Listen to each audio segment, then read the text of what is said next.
تو اس رات کو اللہ تعالیٰ نے مبارک بنایا، اور حدیث پاک میں آتا ہے کہ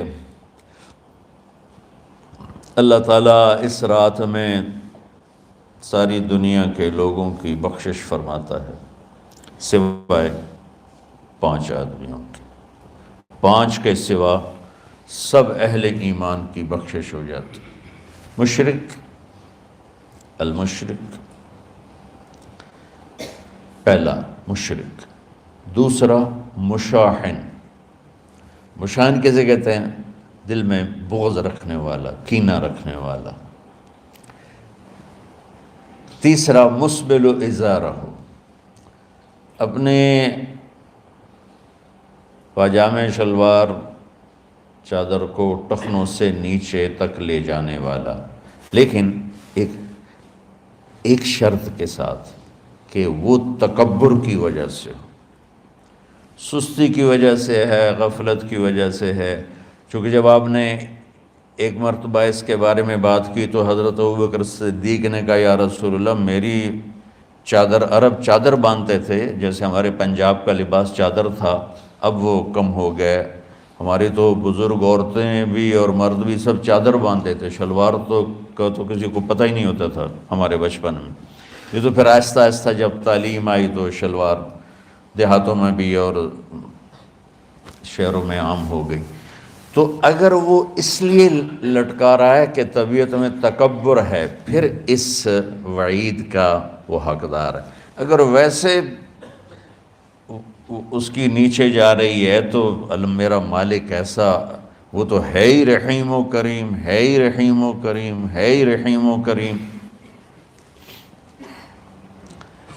صرف شلوار نیچے لٹکانے سے وہ اتنی شدید سزا دے، اگر اس کے پیچھے تکبر ہے پھر ہے یہ، تکبر نہیں ہے تو انشاءاللہ وہ اس سے محفوظ ہوگا۔ تو اپنی چادر کو لٹکانے والا، لیکن بشرط تکبر۔ کتنے ہو گئے؟ عاق لوالدیہ، ماں باپ کا نافرمان۔ نافرمان ایسا کہ دکھ دینے والا۔ چھوٹی موٹی اونچ نیچ تو ہر بچے سے ہو جاتی ہے، نہیں، جن نے والدین کو ٹکڑے ٹکڑے کر دیا ہو اور ان کو دکھ دے دے دے دے کے ان کا سینہ چیر دیا ہو، چونکہ عاق کہتے ہیں پرزے پرزے کرنا کسی چیز کو، تو اپنے دکھ دے کر، اپنی بدتمیزی کے ساتھ اس نے ماں باپ کا دل زخمی کر دیا ہو، ایک یہ نہیں معاف ہوتا۔ 5واں مدمن خمر، مسلسل شراب پینے والا، مستقل جو شراب کا عادی ہو۔ ان 5 کو مؤخر کر دیا جاتا ہے۔ معافی نہیں ہونے کا مطلب یہ نہیں کہ اللہ تعالیٰ کبھی معاف نہیں کرے گا۔ معافی نہ ہونے کا مطلب یہ ہے کہ یہ 5 ایسے گناہ ہیں کہ اس کی وجہ سے بخشش رک جاتی ہے۔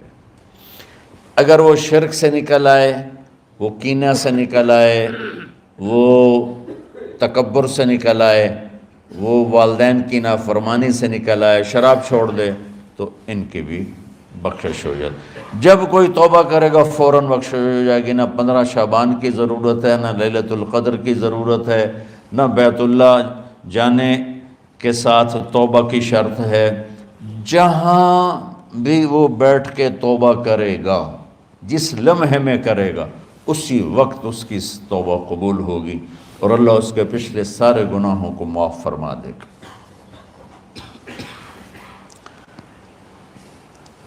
دن کا روزہ، رات کا قیام، زیادہ قیام سے مراد نوافل ہیں، کوئی گھر میں پڑھ لے، کوئی مسجد میں پڑھ لے۔ نوافل، نفلی عبادات گھر میں ہی افضل ہوتی ہیں۔ میرے نبی سنتیں ہمیشہ گھر سے پڑھ کے آتے تھے۔ تہجد اپنے گھر میں پڑھتے تھے، مسجد میں نہیں پڑھتے تھے، سوائے اعتکاف کے۔ آپ اپنے نوافل، سنتیں سب گھر میں پڑھتے تھے اور مسجد میں صرف فرض آ کے ادا فرماتے تھے، اور اس کے بعد بیٹھنا ہوتا تھا تو بیٹھ جاتے تھے، اٹھنا ہوتا تھا تو اٹھ جاتے تھے۔ تو اعتدال اللہ کو ہر چیز میں پسند ہے۔ دنیا جو مختصر ہے اس میں کیسے پسند نہیں ہوگا؟ آخرت جیسے معاملے میں بھی اللہ ہم سے کہہ رہا ہے اعتدال امتن وسطا، ایسے عیسائیوں کی طرح ترک دنیا بھی نہ کرو، یہودیوں کی طرح دنیا کے پیچھے نہ پڑ جاؤ، رزق حلال بھی کماؤ، اپنے بچوں کو بھی دیکھو، اپنے فرائض کو بھی دیکھو جو دنیاوی ہیں، اور اللہ سے بھی اپنا معاملہ ٹھیک کرو اور درست کرو۔ بعد کے زمانے میں صحابہ کے بعد سے ہی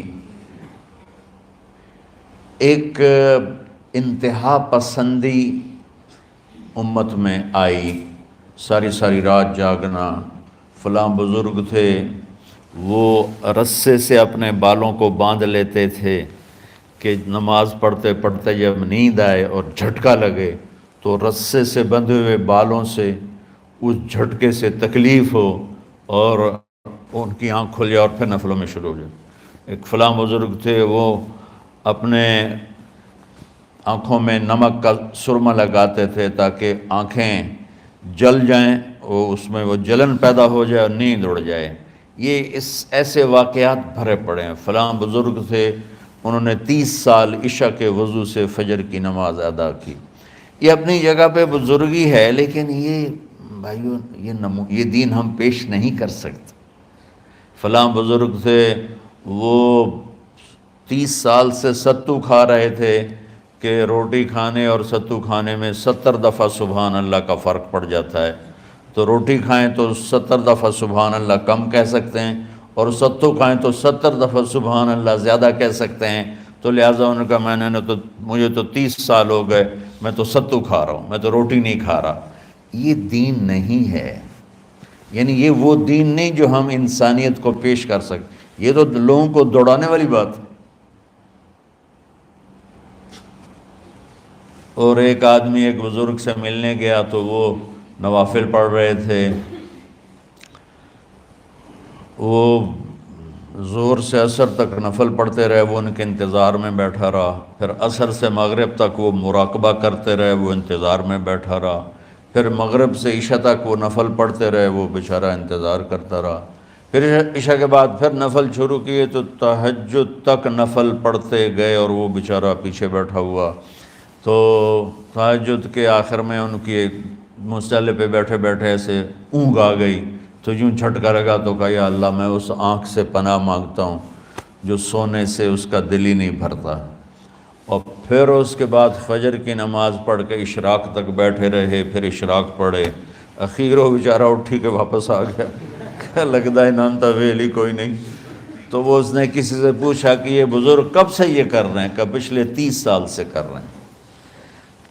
یہ رہبانیت کی شکل ہے، یہ وہ دین نہیں جو ہم لوگوں کو پیش کریں گے تو وہ کہیں گے واہ واہ واہ واہ کیا دین ہے بھائی، قبول کرو۔ یہ ایک قسم کا غلو آیا۔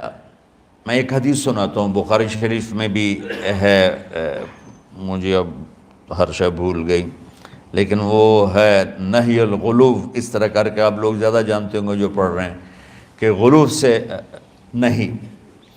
حدیث آپ کو سب کو یاد ہوگی کہ 3 صحابہ آئے اللہ کے نبی کے گھر اور پوچھا کہ اللہ کے نبی رات کیسے گزارتے ہیں؟ تو گھر والوں نے کہا سوتے بھی ہیں، جاگتے بھی ہیں، کھاتے بھی ہیں۔ تو وہ تینوں آپس میں کہنے لگے وہ تو نبی ہیں، سوئیں بھی تو کوئی بات نہیں، اور شادی ہے کوئی بات نہیں، ہم تو نبی نہیں، ہمیں تو کچھ کرنا چاہیے۔ ایک نے کہا کہ میں ساری زندگی روزہ نہیں چھوڑوں گا، ایک نے کہا کہ میں ساری زندگی سوؤں گا نہیں، ایک نے کہا میں ساری زندگی شادی نہیں کروں گا۔ تو دیکھنے میں تو واہ واہ کیا بڑی بزرگی ہے بھائی، بڑے بزرگ ہیں۔ ہمارے نبی کو پتہ چلا، آپ نے تینوں کو بلا لیا، کہا تم مجھ سے زیادہ اللہ سے ڈرنے والے ہو، میں تم سے انا اتقاکم یا اخشاکم، الفاظ آپ لوگ کو زیادہ یاد ہوں گے لیکن مفہوم میں صحیح پیش کر رہا ہوں۔ آپ نے کہا میں تم سے زیادہ اللہ کو جانتا ہوں، تم سے زیادہ اللہ سے ڈرتا ہوں، میں سوتا بھی ہوں، میں کھاتا بھی ہوں، میں روزے بھی رکھتا ہوں، میں چھوڑ بھی دیتا ہوں۔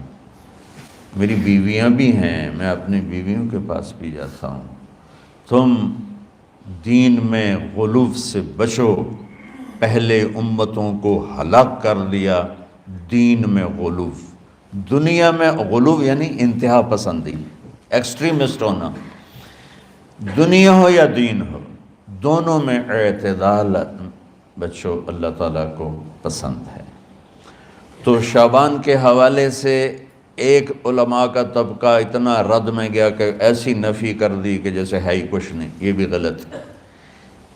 ایک طبقہ وہ ہے جو پتہ نہیں کیا کچھ کرتا ہے شب برات کے نام پر، وہ بھی غلط۔ ساری حدیثوں کو ملا کر روزہ اور رات کا قیام، کہ رات کو اٹھ کے کچھ اللہ کو یاد کر لو۔ اب اس آیت میں بعض مفسرین سے غالباً بھول ہوئی، حامیم والکتاب المبین انا انزلناہ فی لیلۃ مبارکۃ انا کنا منذرین فیہا یفرق کل امر حکیم امرا من عندنا انا کنا مرسلین۔ یہ لیلۃ القدر ہے، انا انزلناہ فی لیلۃ مبارکۃ، یہاں دوسرا لیلہ مبارک رات میں ہم نے قرآن کو اتارا۔ دوسری آیت کو جوڑو، انا انزلناہ فی لیلۃ القدر، ہم نے قرآن کو لیلۃ القدر میں اتارا۔ تو وہ آیت اس آیت کا ترجمہ کر رہی کہ لیلۃ مبارک سے مراد لیلۃ القدر ہے، 15 شعبان نہیں۔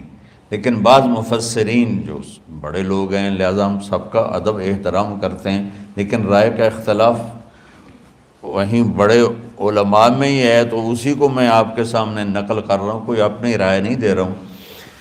تو ان سے یہ صاف ہو گیا کہ انہوں نے اس کو 15 شعبان بنا دیا۔ یہ 15 شعبان کی رات نہیں ہے، یہ لیلۃ القدر ہے، کہ جس میں وہ پورے سال کے احکام اعلان کر دیے جاتے ہیں، وہ شب قدر ہے۔ اس میں بھی معافی ہوتی ہے، اس میں بھی معافی ہوتی ہے، لیکن شب قدر تو قرآن سے صحیح احادیث سے ثابت ہے، اور شعبان کی رات ضعیف حدیثوں سے ثابت ہے، لیکن کثرت حسن لغیرہ ہی اور امت کا عمل اس میں بہت بڑی گنجائش پیدا کرتا ہے۔ تو جو بچہ روزہ رکھنا چاہے ضرور رکھے، جو رات کو اٹھنا چاہے ضرور اٹھے، لیکن وہ اتنا نہ اٹھے کہ صبح سبق میں سویا پڑا ہو۔ تو ایسی عبادت نہیں چاہیے کہ آپ اپنے طلب علم جو فرض ہے اس میں آپ سوئے پڑے ہوں، تو تمہارے خراٹوں سے سبق بھی متاثر ہو رہا ہو۔ تو اعتدال بچوں، ہر چیز میں اعتدال، اور کسی سے گلہ ہے، غصہ ہے، ناراضگی ہے، کسی سے بولتے نہیں ہو۔ ابھی سے شعبان آ چکا ہے، آپ شعبان سے رمضان کی تیاری شروع فرما دیتے تھے۔ تو اس کی تیاری کیا ہے؟ وہ دلوں کو صاف کرو، معاف کرو، معافی مانگو، تمہارا قصور نہیں پھر بھی معافی مانگ لو، دلوں کو صاف کرو، اور اللہ سے سخاوت مانگو، کہ اللہ کو سخی بھی پسند ہے اور صاف دل والا بھی پسند ہے۔ تو انشاءاللہ اگر اس طرح آپ کی تعلیمی سرگرمیاں بھی رہیں اور رمضان کا روزہ بھی ہوا اور دل صاف بھی ہوا، تو انشاءاللہ اللہ آپ کے دل کو ایمان اور علم کے نور سے بھر دے گا۔ سارے بچے اس کی نیت کرتے ہو نا؟ اللہم لک الحمد کما انت اہلہ فصلی علی محمد کما انت اہلہ۔ ہمارے اسباب و وسائل میں بہت کمی آ رہی میرے مولا، اپنی قدرت سے اپنے اس ملک کے لیے رزق کا، ہدایت کا دروازہ کشادہ فرما۔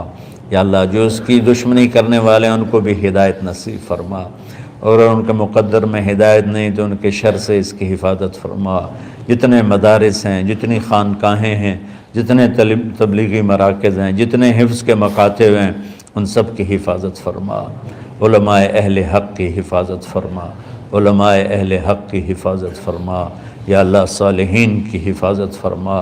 یا اللہ، احفظنا من بین ایدینا ومن خلفنا وعن ایماننا وعن شمائلنا ومن فوقنا ونعوذ بعظمتك من أن نغتال من تحتنا اللهم إنا نعوذ بك من الاغتيال اللهم إنا نعوذ بك من أن نغتال من تحتنا اللهم احفظنا من كل بلاء اللهم احفظنا من كل شر ومن كل بلاء وعافنا من كل شر ومن كل بلاء یا اللہ تو پوری امت پہ کرم فرما رحم فرما یا اللہ پوری امت کا کہ خون کی عزت کی جان کی مال کی بچوں کی بچیوں کی عزتوں کی حفاظت فرما پوری دنیا کے کفر کو ہدایت دے دے پوری دنیا کے غیر مسلموں کو ایمان دے دے امریکہ والوں کو ہدایت دے دے افریقہ والوں کو ہدایت دے دے یورپ والوں کو ہدایت دے دے ایشیا والوں کو ہدایت دے دے آسٹریلیا والوں کو ہدایت دے دے جو تجھے نہیں پہچانتے انہیں اپنی پہچان کرا دے ہمیں تو ذریعہ بنا لے ان تک اپنا پیغام پہنچانے کا اور تیرا تعارف کروانے کا تو ہماری زندگی اس کے لیے قبول فرما لے ان بچوں کو قبول فرما لے انہیں ہدایت کے چراغ بنا ہدایت کے سورج بنا ان کو ان کے والدین کو دنیا اور آخرت کی ہر خیر نصیب فرما ان پڑھانے والوں کو اس میں کام کرنے والوں کو دنیا اور تمام شاخوں میں پڑھنے والے پڑھانے والے خدمت کرنے والے کام کرنے والے ان کے بچوں کی حفاظت فرما ان کی دنیا بھی بھلی فرما ان کی آخرت بھی بھلی فرما اور یا اللہ امت کے جوڑنے کا کہ مدرسۃ الحسنین کو ذریعہ بنا دے امت کو جوڑنے کا مدرسۃ الحسنین کو ذریعہ بنا دے یا اللہ جو ایمان پہ تیری بارگاہ میں پہنچ گئے ان کے درجے بلند فرما ان کی قبریں روشن فرما ہم جو پیچھے آ رہے ہیں میں عافیت والی صحت والی سہولت والی زندگی دے اور ایمان والی موت عطا فرما یا اللہ امراض والی موت سے بچا ہسپتالوں والی موت سے بچا اغتیال والی موت سے بچا عافیت سلامتی والی ایمان کے ساتھ اپنی رضا کے ساتھ ہماری واپسی یا اللہ مقدر فرما یا اللہ جو بیمار ہیں جو بچے بیمار ہیں جو اساتذہ بیمار ہیں یا اللہ میں بھی تیرا حقیر فقیر بندہ بیماری میں چل رہا ہوں ہم سب کو صحت شفا کامل نصیب فرما صحت شفا کامل نصیب فرما یا اللہ صحت شفا کامل نصیب فرما یہ جو نکاح ہوا ہے ان میں بھی یا اللہ جانبین میں برکت نصیب فرما اور محبت نصیب فرما یا اللہ ہم سب سے راضی ہو جا توفنا مسلمین والحقنا بالصالحین غیر خزایا ولا مفتونین انك على كل شيء قدير ربنا آتنا في الدنيا حسنة وفي الآخرة حسنة وقنا عذاب النار وصلى الله تعالى على النبي الكريم آمين برحمتك يا